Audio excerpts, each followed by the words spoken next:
ఇప్పుడే జీ5 app download చేయండి. చూడండి మీ ఫేవరెట్ టీవీ షోస్ ఎప్పుడైనా ఎక్కడైనా. ఏంటి బావా, ఏదో పేపర్లో ఫోటో పడింది కదా అని ఏం జరిగిందో కూడా తెలుసుకోకుండా మా అక్కతో అలా మాట్లాడడం తప్పు కదా?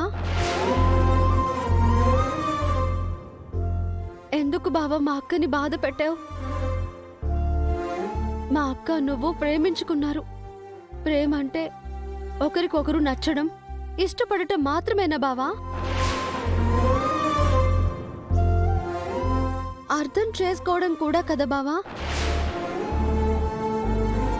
నిన్ను నమ్మి మా అక్క మా అందరినీ వదిలేసి మీతో వచ్చింది.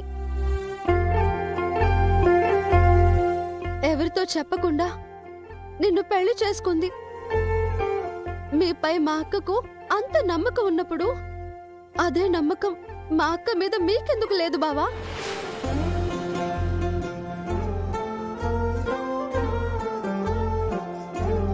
నీతో వచ్చే ముందు నువ్వు అన్నం పెడతావా లేక పస్తులు పెడతావా అని మా అక్క ఆలోచించలేదు. నగలు చీరలు కొనివ్వగలవా లేదా అని అనుకోలేదు. మేడలో ఉంచుతావా గుడిసెలో పెడతావా అని లెక్కలు వేసుకోలేదు. నీతో ఉంటే చాలు అనుకుంది. మా అక్కకు నువ్వు తప్ప ఎవరున్నారు బావా? తను చూసిన సంబంధం కాదు అని నీతో వెళ్ళిపోయిందని అక్క మీద మా నాన్నకి కోపం ఉండొచ్చు. అందరినీ వదులుకొని వచ్చేసిన మా అక్క మీద నీకెందుకు బావా కోపం? ఆవేశంలో మా నాన్న ఏదో అంటే అదే మాట మీరు అంటారా? నాన్న మాటలకు కుమిలిపోతున్న అక్కను ఓదార్చాల్సింది పోయి ఇంకా కృంగదీస్తారా? ఇదేనా బావా ప్రేమంటే? ఇంతనా మీరు మా అక్కని అర్థం చేసుకుంది?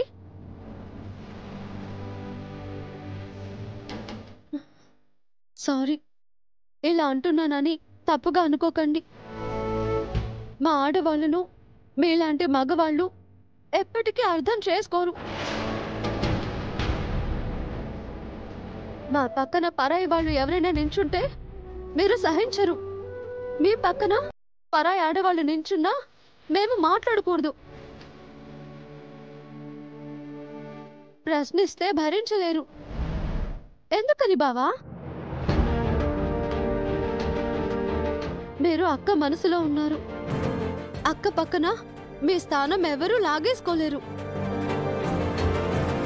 పెద్దలు మిమ్మల్ని ఒకటి చేయలేదు. మీ మనసులే మిమ్మల్ని ఒకటిగా కలిపాయి. ఆ మనసుల మధ్యలోకి అభిమానం రావాలి కానీ అనుమానం రాకూడదు బావా.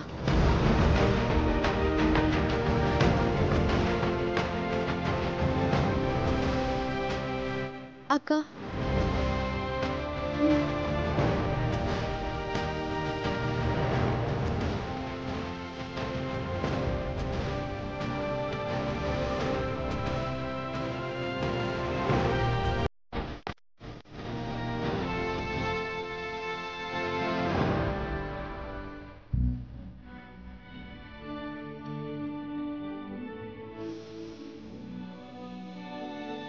ఈ చేతిని ఎప్పటికీ వదలకు బావా.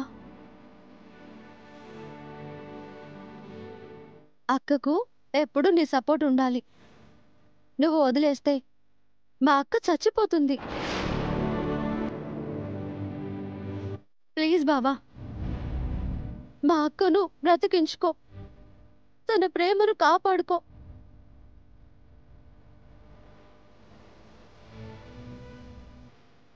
పర్వాలేదు పిన్ని, నాన్న కోపం నా మీద కాదు అక్క మీద.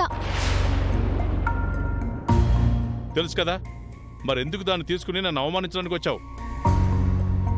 నీ వల్ల స్టేషన్లో నేను తలదించుకోవాల్సి వచ్చింది.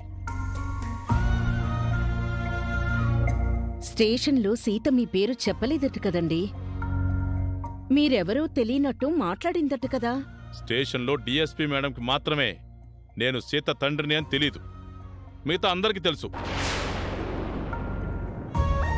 వాళ్ళ ముందు నా తల కొట్టేసినట్టయింది.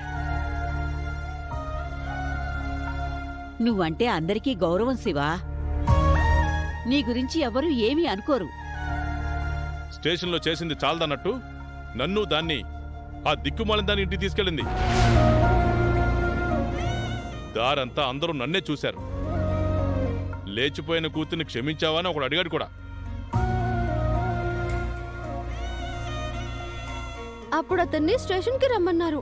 వచ్చారా నాన్న? తమాషాలు చేయకు సీత. నువ్వింకా చిన్నపిల్లవు కాదు.